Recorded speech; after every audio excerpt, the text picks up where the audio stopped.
Good afternoon, everyone. After having spent, more than 1.5 days more in isolation, I thought it would be most appropriate for me to come downstairs to close the final summit. So it's a pleasure being here with you, finally. And I met someone, I bounced into someone, I think it was Bruno, and he was surprised that I'm actually in Montreal, okay? So I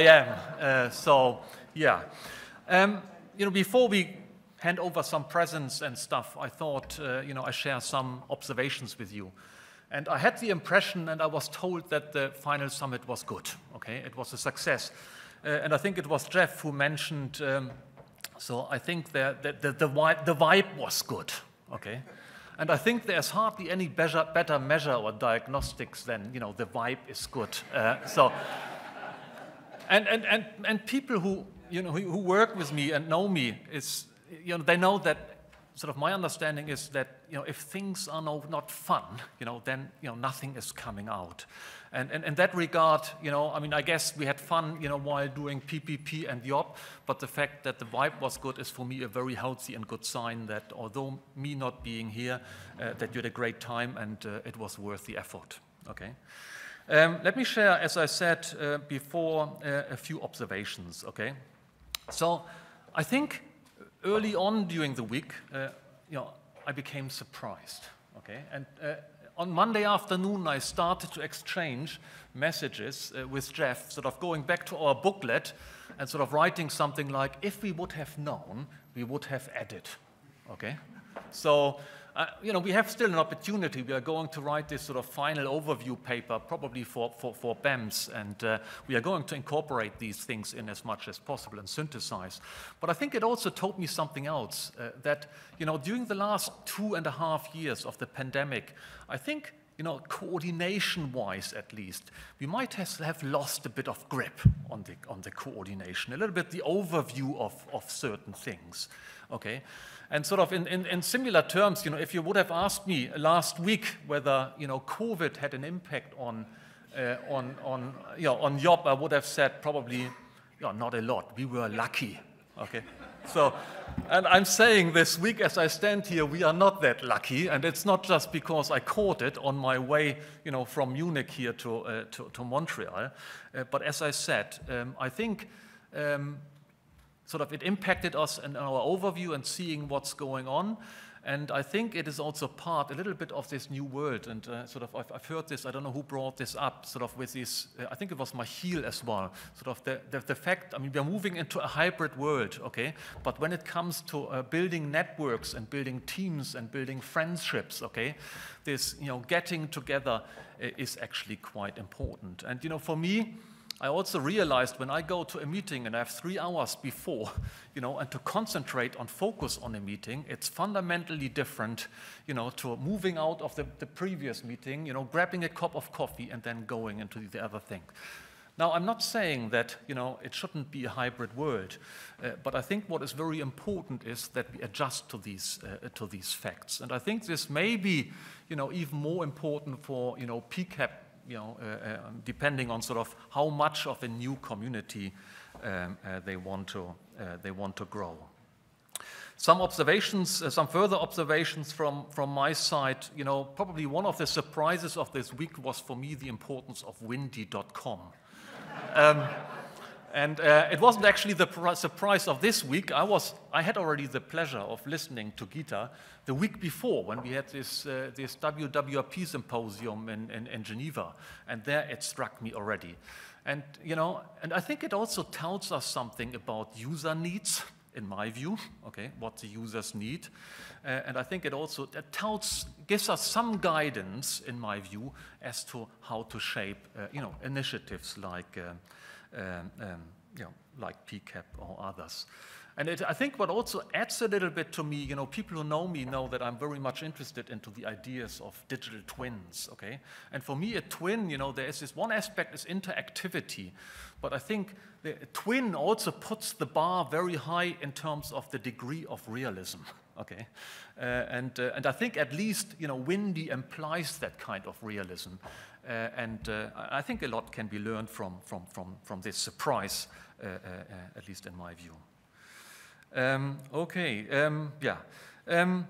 Perhaps another point I would like to bring up on terms of the impacts that, I presented there's the impacts brochure. I had my presentation on Monday, but I think there was one important impact on people that only emerged today, and I think, at least to my knowledge, and I think it was met and then it came up later today a couple of times, and that's the impact of engaging in activities such as PPP and YOPP on people's careers, okay? And let this explain you on my career, okay? Now, when Gilbert asked me in 2011, to take on the job, I was a new professor, who had no hands-on experience in management or coordination whatsoever. Okay, I've worked with good people and I've observed them, okay, but no hands-on experience. I think this was a point, and I come back to this. The second point, I wasn't really a polar scientist. Okay, I knew a few people, but I knew I had to catch up. Okay, and when Gilbert offered that opportunity to me, I knew this was a fast track to getting most of the people in the shortest possible of times. Okay, and again, especially sometimes if you change your field, these kind of engagements may actually be an opportunity as well. But coming back to the management, Gilbert made a few cool things that had an impact on my career. Not just offering me the job, but I think, another one was to suggest strongly and advise me to take Neil Gordon as the first WMO consultant. And I think, the people who worked with me, especially, the ones who followed me and have been, like Gunilla and Ian, have worked with us from day one. I mean, they certainly noticed what impact Neil had on the way I work, on the way I manage, and so forth. So, again, a great opportunity. And I would like also to point out a second person who is present here today who had an impact on the way I manage and work, and that's actually David Grimes. Okay, because I had the pleasure of attending EC4's meetings, and I have to say, I was impressed by the way he was coordinating, managing meetings, summarizing at the end. You have seen it today again, okay? And even if I couldn't follow all the time, I was learning while watching, the dynamics of things. And again, engaging in this kind of committee exposes you, to some of the best people, where you can learn by watching, and of course, you can also learn by, things that do not work that well, You can learn from basically both aspects here, okay? In terms of why it has functioned, let me add something. I think we summarized a few things, and in order to provide guidance for PCAP or something, working out what are the ingredients in making this a success is absolutely critical. And I think Ian started this discussion with challenging me on Monday morning and asking basically, what are the ingredients? I'm not going to repeat all of them, but I would like to add one that in my view is very important and that probably didn't feature prominently enough yet. And that's the engagement of numerical weather prediction centers. So when a third person influenced me, when I was offered the job by Gilbert, and this was actually Peter Lemke, okay? I mean, Peter Lemke, without him, I wouldn't have gone to RV. He convinced me that this would be a good place to go. And he also, in a way, convinced me, not much convincing was necessary anymore at that stage, once I spoke to Gilbert and David Verge. But he said, Thomas, this is different from many other projects because you will be having the backing of the numerical weather prediction centers. And that's quite a power. And I think that's something to keep in mind as well, for PCAP or any follow-on activity. If we shape the objectives and the foci, that they also match and fit, the needs of the prediction centers, because this increases the chance that we get a very strong buy-in. In my view, in the field, what we are doing, this is a necessary requirement. Okay. I don't want to, I mean, I know you are sort of all ready to go, and I want to keep it short. A few words on next steps. So, we took the messages on board, the summaries of the discussion. I think the summit has sort of highlighted actually the urgency there is to really develop this concept of for PCAP. Okay. And so I think this gap, this year 2023, potentially could be critical in my view. You could call it a gap year. YOPP is finished, and sort of we have these follow-on activities that we have identified, YOPP Southern Hemisphere, if you will, and sort of our YOPP sitemap and MIP activities. But there's a bit of a risk if you do not act quickly enough right now. Okay, and I think we've taken the message. There's interest here by the community, so there's interest in the steering group, and sort of we've heard the message. Let me put it that way. I think I mentioned already to quite a few of you. Sort of for me, PCAP, probably my contribution will be more as a scientist. I'm still excited to do science, not as a coordinator, so I subscribe to quite a few other commitments, including work on digital twins and others that sort of will be keeping me busy for the next few years. But I mean, certainly what I can say is from what I see coming our way there as a scientist, on linkages, on model development, I'm in. Okay. I think with this, I don't really need to summarize where sort of I see my foci. I would like now to take the opportunity and stop here with my few sort of reflections on the summit, and I would be starting to hand over a few presents. Okay, and for this I would need Claire, because we do have a bingo, right? Please come forward.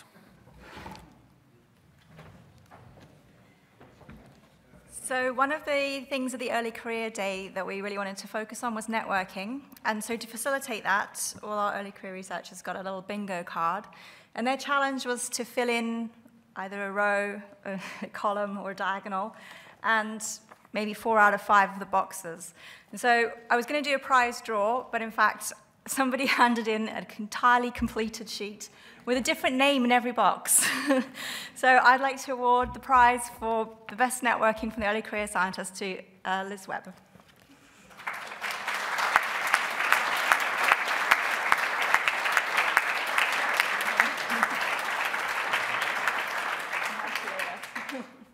Yeah? Yeah.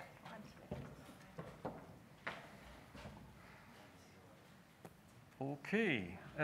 So then on my list, we are coming close to the end, to closing the summit. Before we do that, or before I do this, I would like to voice a few acknowledgements here. I would like to, of course, thank all the participants, online and on-site, for their participation and their engagement in the summit. Okay, this was critical and to the success of the summit, and that's highly appreciated.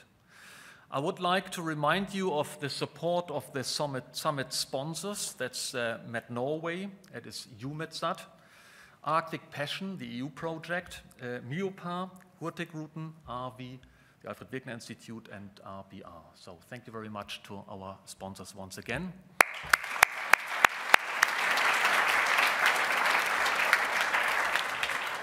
Special thanks also go to our, what I would call, local hosts, our friends and colleagues from CMOS, but also our colleagues and friends from Environment and Climate Change Canada. So thank you very much.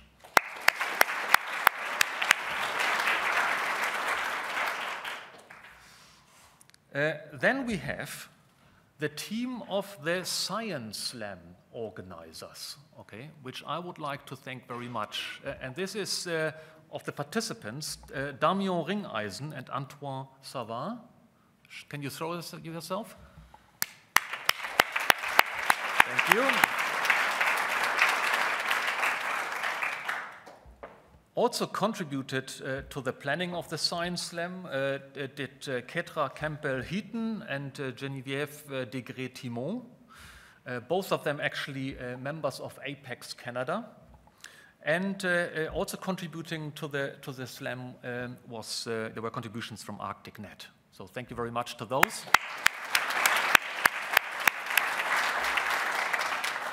And then I have a long list of people who were attending or sort of contributing to two major organizing committees, an organizing committee and a task team. So that was, and I go through the list and then you can have one, sort of a joint round of applause.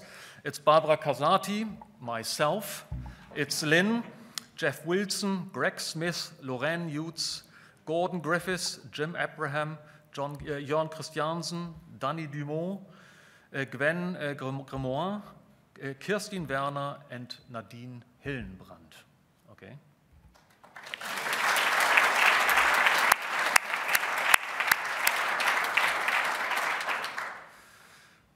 Of this list of people, I would like to pick three, okay, to hand over presents. Okay. And the first person I would like to hand over a present is Claire, for her outstanding contributions, I think, to the early career scientist component of the summit. I have to say, she didn't only organize the early career component that you have seen here, she has also organized a very cool school in Rimouski that never happened. It was great, it was juicy, and unfortunately, because of issues, it couldn't take place. But I think, Claire, you did a great job, and therefore I would like you to come forward.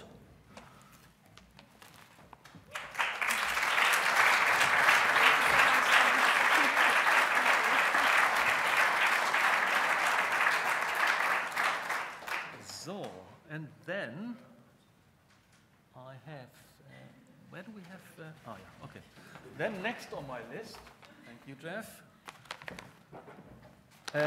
We have a present for Lynn and her team from Agenda Managers. So we worked with Lynn over the last, 12 plus months, and it was just gorgeous. It was beautiful, it was fun, and I think the outcome has been a success. It's speaking for itself. So Lynn, please come forward and take this on behalf of your team.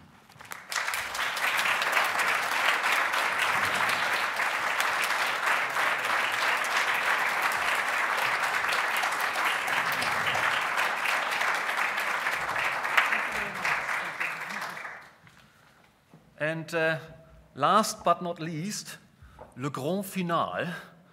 I would like to hand over a present to our, I would say, main organizer of the final summit, Barbara Casati.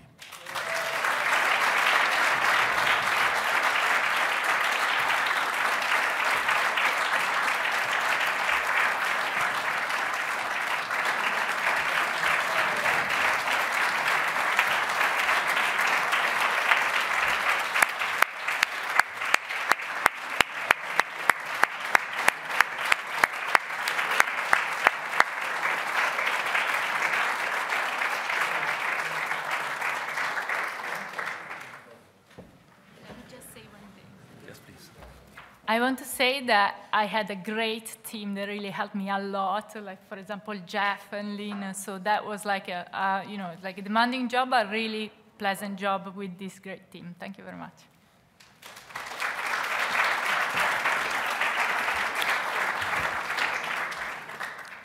And with this, at exactly 5 p.m.